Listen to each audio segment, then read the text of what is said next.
Всем привет!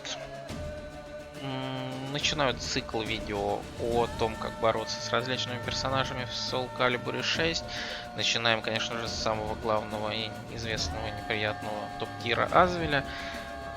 Буду рассказывать в прямом эфире прямо, что вижу, что и пою. И буду подавать максимально сжато информацию, то есть прям для тех, кому лень смотреть мувлисты, кто хочет просто сесть и запомнить там 5-6 каких-то основных моментов по игре, начать играть. Вот для тех людей я и этот подкаст и делаю, чтобы как для новичков сгладить вот эту кривую вхождения в матчапы, назовем это так, да. Про Азвеля будет немножко затянуто из-за того, что нужно объяснить, прежде всего, как работают его режимы, стойки и так далее. Сейчас мы этим и займемся. Собственно, давайте начнем. Азвель у нас имеет 3 стойки. Это 3 режима. Режим меча, топора и копья. Ну, соответствует оружием, которым он дерется.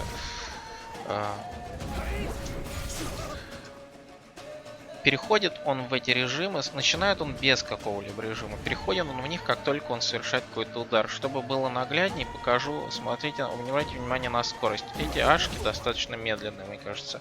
Можно увидеть разницу. Смотрите, что будет сейчас. Намного быстрее. Давайте еще раз посмотрим. Потому что он закончил удар мечом, он решил режим меча, его атаки мечом стали намного быстрее. То же самое с топором. Первая и последующая атака, да, намного быстрее. То же самое с щитом. Вот без режима и с режимом намного быстрее, да, понятно. При переходить он может не только там, разные удары могут заканчивать в разных режимах. Например, у него есть вот 6 ББ, этот удар заканчивается в топоре. И этот удар заканчивается в щите. И этот удар заканчивается в мече. Понятно. Все сложно, непонятно, но тем не менее, надеюсь, вам понятно, что в чем суть его режима. Также при каждом переходе в режим у Азвеля появляется заряд, один заряд от так называемых боевых искусств АК Weapon Arts.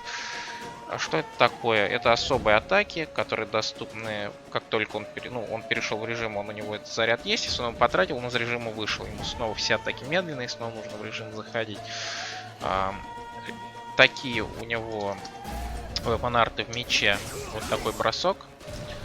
В топоре у него вот этот знаменитый лоу-топор. И в щите у него вот такой автоги. Сами режимы, про них можно сказать, например, следующий меч — это режим про тычки и наказания, дистанционные прежде всего, ну и на блоке. Топор — это удержание противника на расстоянии и 50 на 50, у него есть Lethal Hit на вот этом 3B, у него есть Low, вот этот зловещий, то есть прежде всего 50-50 и дистанционная игра. Ну и щит, который используется довольно мало, это уклонение, то есть вот у него есть очень хорошее наказание с положения сидя, у него есть различные удары, почти все, которые имеют автоги какой-то встроенный, да. То есть он не особо используется, но как бы вот он есть, да. Вот, поэтому больше, наверное, сказать про него нечего. Давайте перейдем к топ-ударам. И я начну с самого сложного для разбора удара. Это удар 6Б. На хите там минус, на блоке там минус 8. Поэтому не давайте ему просто тыкать, потому что Азвели очень не хотят продолжать, и сейчас вы поймете почему. Они будут пытаться на дистанции ходить, тыкать вас и выходить в топор, чтобы получить быстрый доступ ко всем остальным атакам и, конечно же, к этому страшному лоу-топору. Если вы заставили Азвеля что-то делать после того, как он тычет 6Б, то что он будет делать? Это прежде всего вот эта атака. Минус или 0, по-моему, 0 на блоке. И оно степится. Давайте сначала перейдем к тому, как бороться с этими атаками. Вот этот удар степится. Вот этот удар тоже степится. Степятся они в любую сторону. И вот этот удар приседается. Приседается, крашится, то есть как угодно. То есть вы можете угадать даже на блоке, даже если вы, ну, имейте в виду, что если вы поздно степнули, да, пытались наказать, если опоздали, то сожрете, поэтому тренируйте паниш этого удара, прежде всего на промахе, ну и реагируйте вот на эти вещи. Это один из самых часто используемых ударов Азвеля, потому что быстро и легко выводит в топор, а Азвели хотят выходить в топор из вот этого удара. Соответственно, если он начал все-таки их делать, здесь у него 0, как я говорил, да, но поскольку вот топоре ничего быстрее, чем, собственно, вот этот удар 6Б, который мы сейчас с вами обсуждали, у него нет, он особо атаковать не будет. Так что вы можете выбить, да, оттуда. Поэтому что он будет делать? Он поблочится, скорее всего, в секунду, или сделает ги, после чего посадит вас на топор. Имейте в виду, чтобы вам просто как-то был немножко понятнее, наглядный пример продолжения. Второй, да, все, и про это я, кажется, рассказал. Значит, теперь, теперь вот про это еще можно сказать, что на хите тут не такой. Во-первых, он остается в щите, да, и у него ничего страшного нет в щите. Поэтому даже на хите он там, скорее всего, что перебить вас мэш ударит чем-то вот таким. Это там не смертельный дамаг. Вот. И вы можете тупо просто степнуть и наказать. Соответственно. АБ. Паниш основной Азвеля. Его редко используют просто так, но если вы его заблочили, наказываете. Соответственно, то же самое касается его лоу. Если вы его, я сразу про него не сказал. Если вы его заблочили, наказывайте как угодно. Там минус 20 или что-то такое. Дальше скажем про 3Б. Минус 16. Lethal hit, если вы сели. Be careful, как говорится. Ну и 3ББ. Степится. И наказывается. Угадывайте. Неприятно, кругом надо угадывать по 2 раза. Но что поделать, это Азвель. Еще один удар, который в основном делается из меча. Это 2-2Б. Имеет lethal hit, если что-то степнуть. Что про него нужно знать? На блоке он плюсовой. Полезть туда нельзя. Вот я пытаюсь ударить 2 и жру. Поэтому либо гикать, либо блочиться. Не лезть в этот удар на блоке.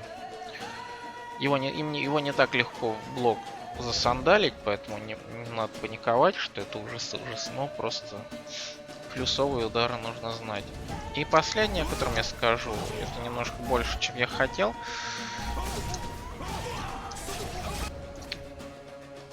Вот это комба, то есть тут очень большой плюс. Но дело в том, что, посмотрите, там последние удары сняли очень мало урона. Посмотрите еще раз. Ну, вообще ничего. Что делают Азвели в этой связи?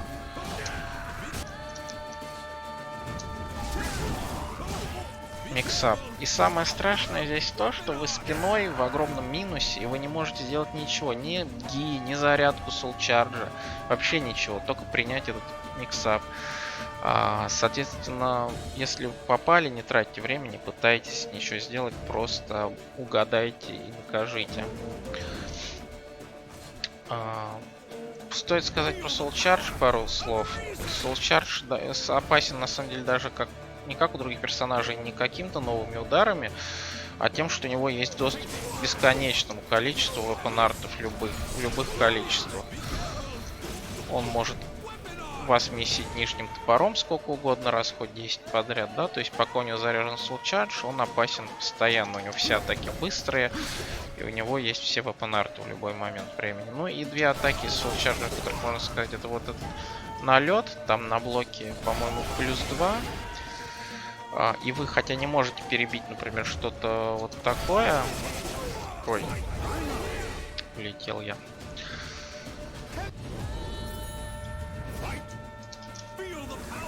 Сейчас покажу.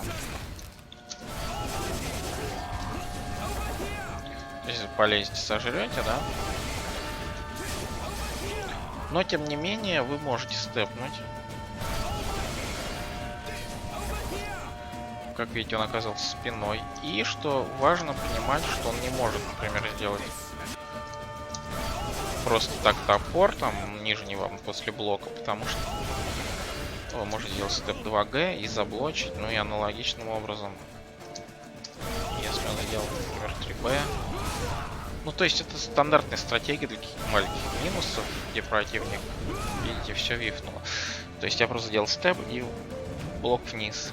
И лоу заблочу, и вифнет мид. То есть, конечно, он может там продешиться, что-то сделать, но имейте, опять же, в виду, что можно и лезть иногда, все-таки плюс 2, и как-то вынуждать его рисковать. И вот этот удар, который обходит вообще все на свете, его можно двигать на реакцию. Наверное, просто вот чардж все, что имеет смысл сказать. Давайте поговорим про его стойки. Там особо нечего говорить, поэтому вместо того, чтобы говорить о стойках, я просто скажу про атаки из них. Универсально отражается ги, первый уровень. Либо, если прочитали, можно степнуть доказать. Ну, у него также есть который также кикается вторым уровнем или приседается. Но не особо страшный удар. Просто нужно знать, что там степить только в одну сторону можно. Вот это гораздо неприятнее. Это 6 КБ, удар топором Guardbreak, который очень часто делают на средней дистанции Азвеля. Он хорош, потому что тут не перебивается ни БК, ни 3Б, то есть вы не можете сделать степ-блок вниз, как я показывал чуть раньше. То есть здесь ги, либо угадайка, скорее всего, ваш единственный выход из ситуации. Ну или не жрать изначально сам удар. Чтобы жрали, у Азвеля есть вот такой Guardbreak, но там небольшой совсем плюс, поэтому там уже можно применять стратегии, которые мы с вами обсуждали чуть раньше. То есть там буквально, я не смотрел сколько, но по визуально где-то плюс 2. Потому сколько анимаций 2 мы успеваем увидеть. Вот, то есть вот такой момент. Далее нужно сказать один важный момент, что когда Азвель находится в топоре спиной к стене, можно очень больно улететь. Посадит он на стену сейчас. Ну, в общем, там очень большая комба. Сейчас могу попробовать показать дамачок. Так. Если получится. Ну, в общем, не получилось. Там где-то полстолба. В общем, большой дамаг. Вот, поэтому не жрите спиной к стене эту хрень. Очень большой соблазн Азвеля. И сказать пару слов про Оки, его игру, потому что она очень неприятная, у него очень многие нокдауны просто нельзя укемить, и это само по себе ужасно. Прежде всего, самое опасное это плюс Б, там будут делать дэш миксап, от которого в принципе-то уйти нельзя, но можно пожрать его на земле. То есть вроде бы нормальный вариант просто лежать. Но если вы лежите или катаетесь, то вот эта атака вас настигнет. Особенно если вы катаетесь. Это очень серьезный дамаг в лежачем. Посмотрите, как Усман там отрывается. Плюс он остается в топоре, то есть он может снова там пытаться к вам подбежать и как-то вас миксануть, хоть ему придется пробежать много. Но тем не менее, вот.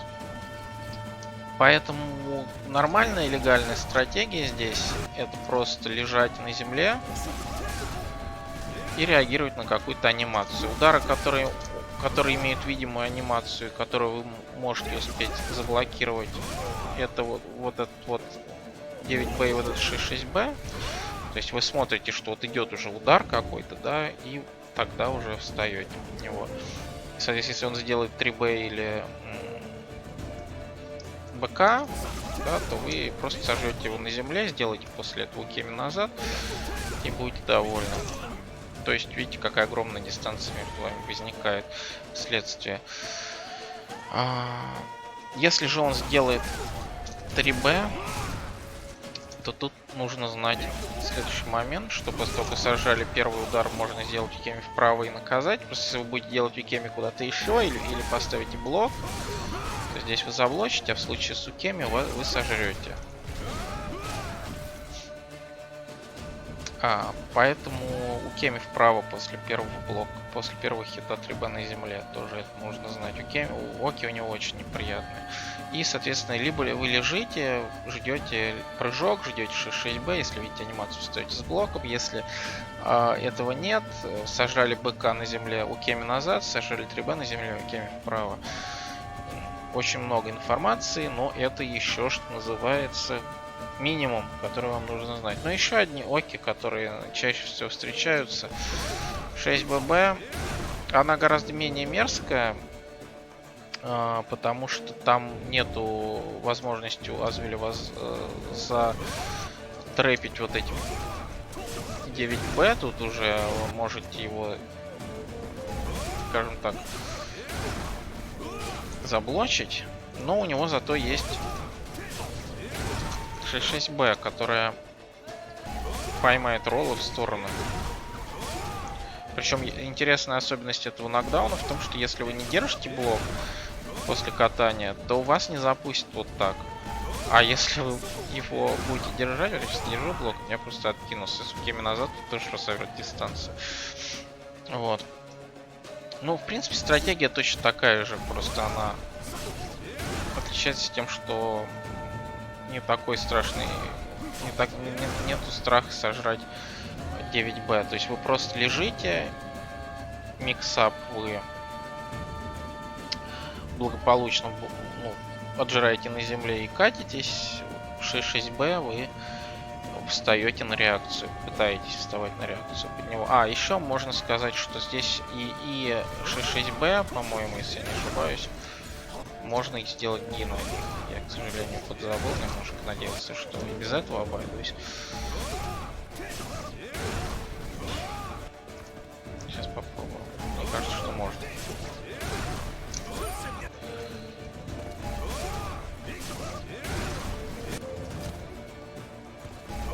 Вообще на весь миксап. Да, здесь можно, кстати, сделать Ди, соответственно, еще лучше. Извиняюсь за дезинформацию. Вот в этом нокдауне можно, кстати, сделать Ди. Ура! Вот. Ну, и, собственно, наверное, и все, что я про него хотел вам рассказать на сегодня. Вспомните, что у Азвеля очень большие проблемы после того, как он сделал Weapon Arc. Он очень медленный. И вы можете его, если вы угадали, например, даже просто вот этот вот топорик и наказали, то дальше у него вообще нет ничего, чем он может защищаться. Просто давите, давите, давите, пока он что-то там не нажмет, то что все атаки у него становятся сверхмедленными, как только он выпустил свой заряд. Вот. Наверное, это у каждой стойки есть свои слабости. Топор у него достаточно линейный, плохо контролит степ, там, все атаки типа топоров, которые уязвимы к степ-блоку. В мече у него, естественно, нет нормальных лоу. Все сильные атаки там это хай и миды линейные. В щите у него есть как раз и горизонтальные миды, и все неплохо, но тоже особо нету скорости, особо нету пиксапов, то есть вот так, вот так. Все, на этом я про Азвель рассказал вам все. Не знаю, насколько получилась эта экспериментальная подача, насколько она будет проста, понятна и удобна вам, но оставляйте свои отзывы, а там поглядим, в каком формате будет делать следующее видео.